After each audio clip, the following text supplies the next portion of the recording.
Exercise 2.2 question number 1 identify the properties used in the following parts. तो इनमें जो भी प्रॉपर्टीज़ हैं वो हमने आइडेंटिफाई करनी है। तो क्वेश्चन पार्ट नंबर 1 और पार्ट नंबर 5 मैंने एक साथ लिखे हैं। इनमें प्रॉपर्टी जो है वो सेम है, छोटा सा फ़र्क है। तो मैं पार्ट नंबर 1 के अंदर दिया गया है a plus B is equal to B plus A, और पार्ट नंबर 5 का दिया गया है a multiplied by B is equal to B multiplied by A. तो गेस करें कौन सी प्रॉपर्टी है।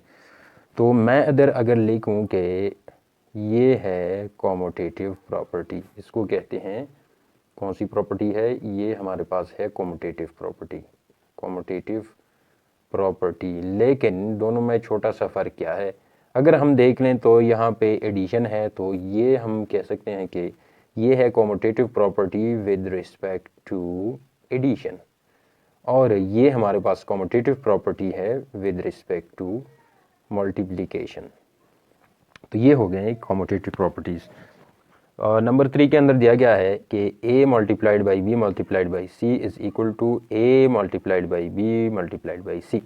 इन्होंने लिखा है कि पहले a और b को मल्टीप्लाई करें फिर c को, और इस तरफ पहले b और c को मल्टीप्लाई करें फिर उसके अंदर a को मल्टीप्लाई करें, तो दोनों का रिजल्ट सेम आएगा। तो ये थी हमारे पास associative property with respect to multiplication. अगर दरमियान में प्लस प्लस होता तो ये होती है associative property with respect to addition. तो ये हमारे पास है associative property with respect to multiplication, ये हमारे पास है विद रिस्पेक्ट टू मल्टीप्लिकेशन। ये हमारे पास एसोसिएटिव प्रॉपर्टी है। पार्ट नंबर 3 के अंदर दिया गया है 7 multiplied by 1 is equal to 7। हमें पता है कि ऐसा नंबर है जिसको हम किसी भी नंबर के साथ मल्टीप्लाई करें तो उसके ऊपर कोई फ़र्क नहीं पड़ेगा। तो जिसकी वजह से फ़र्क नहीं पड़ता तो वो है हमारे पास मल्टीप्लिकेटिव आइडेंटिटी, और 1 जो है हमारे पास मल्टीप्लिकेटिव आइडेंटिटी कहलाता है। 1 को हम मल्टीप्लिकेटिव आइडेंटिटी कहते हैं। पार्ट नंबर 4 के अंदर है कि x या तो y से बड़ा होगा, या x जो है y के बराबर होगा, या x y से छोटा होगा। ये 3 पॉसिबिलिटीज़ है। तो हमने पढ़ा था कि जब रियल नंबर्स के अंदर ये पॉसिबिलिटी हो, यानी या तो बड़ा है या इक्वल है या छोटा है, दोनों चीज़ें एक साथ नहीं हो सकती, तीनों में से कोई एक होगी। तो इस प्रॉपर्टी का नाम था ट्राइकॉटमी, तीनों में से कोई एक पॉसिबल है। तो ये है ट्राइकॉटमी प्रॉपर्टी। अब इसके बाद पार्ट नंबर 6 के अंदर दिया गया है 5, तो हम ऑलरेडी सॉल्व कर चुके हैं। तो a प्लस सी, ये इसका है a plus C is equal to B plus C. इसका जवाब हमारे पास आया है a is equal to b, यानी c और c दोनों साइड पे कैंसिल हो गए हैं। तो ये है cancellation property of addition. Part number 7 के अंदर दिया गया है 5 प्लस -5 इज़ इक्वल टू 0, और हम ऑलरेडी जानते हैं कि कोई भी 9 नंबर्स को अगर हम ऐड करें और उनका रिज़ल्ट 0 आ जाए, यानी कि 2 इक्वल नंबर्स हैं लेकिन उनके आगे साइंस डिफरेंट हैं, ये प्लस है और ये माइनस है, तो इन दोनों को हम कहते हैं कि ये एक दूसरे के एडिटिव इन्वर्सेस हैं। तो मैं इधर लिख सकता हूँ कि एडिटिव इन्वर्सेस, ये एक दूसरे के एडिटिव इन्वर्सेस हैं। पार्ट नंबर 8 के 7 multiplied by 1 divided by 7 is equal to 1। सबसे पहली बात तो ये है कि अगर इसको मैं कर दूं 7 डिवाइडेड बाई 1 तो कोई फ़र्क नहीं पड़ेगा, इसको उल्टा करूं तो ये बन जाता है। तो यहाँ से भी हमें पता है कि ये हमारे पास एक दूसरे के मल्टीप्लिकेटिव इन्वर्सेस हैं। दूसरी अलामत क्या है कि 7 मल्टीप्लाइड बाई 1 डिवाइडेड बाई 7, इन दोनों को अगर हम मल्टीप्लाई करेंगे और 7 कैंसिल हो जाएंगे तो 1 आ जाता है। मल्टीप्लिकेटिव इन्वर्सेस को अगर हम आपस में मल्टीप्लाई करें तो उनका रिज़ल्ट हमेशा 1 आएगा। तो ये 7 और 1 डिवाइडेड बाई 7 एक दूसरे के मल्टीप्लिकेटिव इन्वर्सेस हैं, मल्टीप्लिकेटिव इन्वर्सेस। अब पार्ट नंबर 9, लास्ट पार्ट, कि if A is greater than B, और फिर क्या होगा कि ए के साथ भी हमने सी को मल्टीप्लाई किया और b के साथ भी मैंने c को मल्टीप्लाई किया, फिर भी ये साइड जो है a b से बड़ा था, तो a और c भी b मल्टीप्लाइड बाई c से बड़ा होगा। लेकिन शर्त क्या है कि c हमारे पास पॉजिटिव नंबर है। हमने इस कहा था कि c अगर नेगेटिव नंबर है तो मल्टीप्लाई इसके अंदर c मल्टीप्लाई करने के बाद ये साइन जो है उल्टा हो जाएगा, ये कुछ इस तरह से हो जाएगा। लेकिन इस केस में c चूँकि 0 से बड़ा यानी पॉजिटिव है, तो इसमें ये साइन चेंज नहीं होगा। और इस प्रॉपर्टी को हम क्या कहते हैं? Multiplicative property. Multiplicative property.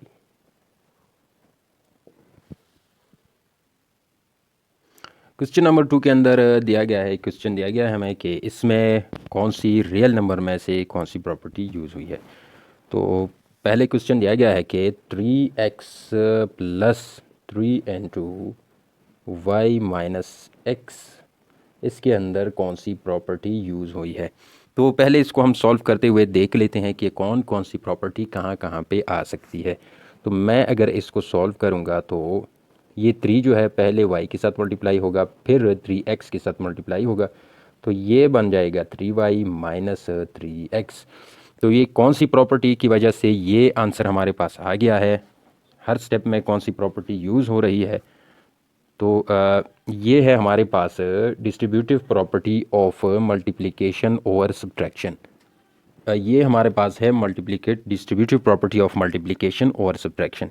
Distributive property तो है बाहर से 3 मल्टीप्लाई है, अंदर जो है सब्ट्रैक्शन है, तो मल्टीप्लिकेशन और सब्ट्रैक्शन हो गई। अब मैं क्या करता हूँ कि अब जो है इस 3 और इस 3x और इस 3x को आपस में कैंसिल करने के लिए 3x को आगे लेके आता हूँ। तो ये 3x अपनी जगह पे और प्लस 3y माइनस 3x की जगह मैं लिख लेता हूँ माइनस 3x प्लस 3y। हमने थोड़ी देर पहले पढ़ा था कि a plus B is equal to B plus A, ये हमारे पास थी कॉम्यूटेटिव प्रॉपर्टी ऑफ एडिशन।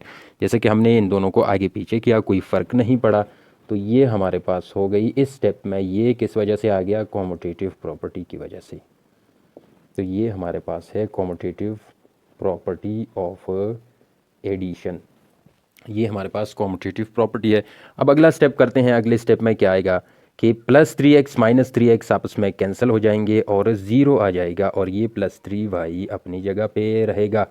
तो यहाँ ये 0 किस चीज़ की वजह से आ गया? क्योंकि यहाँ पे 3x और माइनस 3x एक दूसरे के एडिटिव इन्वर्सेस हैं और इनकी वजह से 0 आएगा। और हमेशा एडिटिव इन्वर्सेस आपस में ऐड होंगे तो उनका रिज़ल्ट 0 ही आएगा। तो ये हमारे पास यहाँ पे 0 किस वजह से आ गया? ये स्टेप कैसे आ गया? एडिटिव इन्वर्सेस की वजह से। एडिटिव इन्वर्सेस, एक दूसरे के एडिटिव इन्वर्सेस हैं। अब हम अगर अगला स्टेप करें, 0 को इसके अंदर ऐड करेंगे तो कोई फ़र्क नहीं पड़ेगा, ये 3y ही रहेगा। और हमें पता है कि 0 हमारे पास एडिटिव आइडेंटिटी है, इसको हम किसी भी नंबर के अंदर ऐड करेंगे उस पर कोई फ़र्क नहीं पड़ेगा। तो ये स्टेप हमारे पास क्यों आ गया? क्योंकि हमने यहाँ एडिटिव आइडेंटिटी ऐड की है।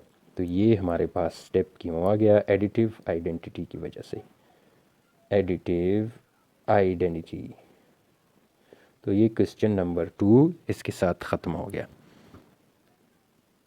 पार्ट नंबर 3 के अंदर, क्वेश्चन नंबर 3 के अंदर हमने फिर से प्रॉपर्टी को आइडेंटिफाई करना है। Give the name of the property used in the following parts. तो पार्ट नंबर 1 के अंदर कौन सी प्रॉपर्टी होगी? पार्ट नंबर 1 के अंदर हमारे पास है कि 24 का स्क्वायर रूट प्लस 0। अगर 0 को हम ऐड करेंगे तो कोई फ़र्क नहीं पड़ेगा, हम सब जानते हैं। और ये कह रहे हैं कि ये 24 के बराबर है, इसकी स्क्वायर रूट के। तो ये हमारे पास है क्यों आ गया? क्योंकि यहाँ पे 0 है और 0 को हम कहते हैं कि यहाँ पे है एडिटिव आइडेंटिटी, हम ऑलरेडी पढ़ चुके हैं एडिटिव आइडेंटिटी। अब पार्ट नंबर 2 के अंदर क्या होगा? पार्ट नंबर 2 में दिया गया है कि -2 डिवाइडेड बाई 3 और ब्रैकेट के अंदर है 5 + 7 डिवाइडेड बाई 2। ये कह रहे हैं कि ये बराबर है -2 डिवाइड बाई 3 को पहले 5 के साथ मल्टीप्लाई किया गया है, फिर -2 डिवाइडेड बाई 3 को 7 डिवाइडेड बाई 2 के साथ मल्टीप्लाई करके कुछ इस तरह लिखा गया है -2 डिवाइडेड बाई 3 मल्टीप्लाइड बाई 5। ये आ गया plus -2 divided by 3 multiplied by 7 divided by 2, ये हमारे पास आ गया। हमने पहले भी पढ़ा था कि बाहर a है, अंदर b प्लस c है, a b के साथ मल्टीप्लाई हुआ तो a b बन गया, और a c के साथ मल्टीप्लाई हुआ तो a c बन गया। तो ये हमारे पास है डिस्ट्रीब्यूटिव प्रॉपर्टी, क्योंकि a को हमने अलग अलग टर्म्स के साथ डिस्ट्रीब्यूट करके इन सब के साथ मल्टीप्लाई किया है, तो इसीलिए इसका नाम होगा distributive property. Distributive property of addition, यहाँ एडिशन है तो एडिशन होगी, distributive property of multiplication over addition, property of multiplication, sorry of, मैं शॉर्टकट लिख लेता हूँ, मल्टीप्लिकेशन ओवर एडिशन, ये हमारे पास बन गई डिस्ट्रीब्यूटिव प्रॉपर्टी।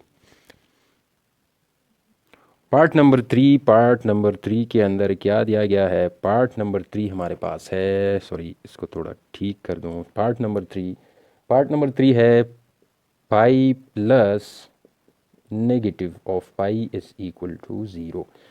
हमने कहा था ऑलरेडी कि दो नंबर सेम हो, ये भी पाई ये भी पाई, यहाँ माइनस है लेकिन यहाँ प्लस है और उनके साइंस डिफरेंट हो, तो ये एक दूसरे के एडिटिव इन्वर्सेस होते हैं और इनको जमा करने से रिज़ल्ट ज़ीरो आता है हमेशा। तो मैं इधर लिख लेता हूँ कि ये हमारे पास हैं